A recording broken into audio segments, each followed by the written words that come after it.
The National Weather Service in Fort Worth has issued a severe thunderstorm warning for southern Kaufman County in north-central Texas, northwestern Henderson County in central Texas, northeastern Ellis County in north-central Texas, northeastern Navarro County in north-central Texas, until 7:45 p.m. Central Daylight Time.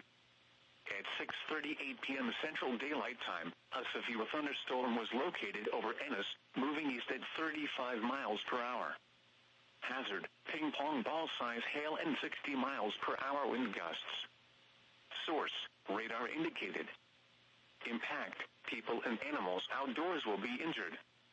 Expect hail damage to roofs, siding, windows, and vehicles.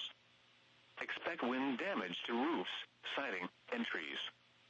Locations impacted include Ennis, Gun Barrel City, Maybank, Toole, Palmer, 7 Points, Camp, Trinidad, Bardwell, Grays Prairie, Alma, Enchanted Oaks, Cottonwood, Bardwell Lake, Flag Lake, Cedar Creek Reservoir, Trinidad Lake, Bryce, Garrett and Paint Springs. This includes Interstate 45 between mile markers 238 and 258. A tornado watch remains in effect until 8 p.m. Central Daylight Time for north-central Texas. A tornado watch also remains in effect until 1 a.m. Central Daylight Time for central and north-central Texas. For your protection, get inside a sturdy structure and stay away from windows.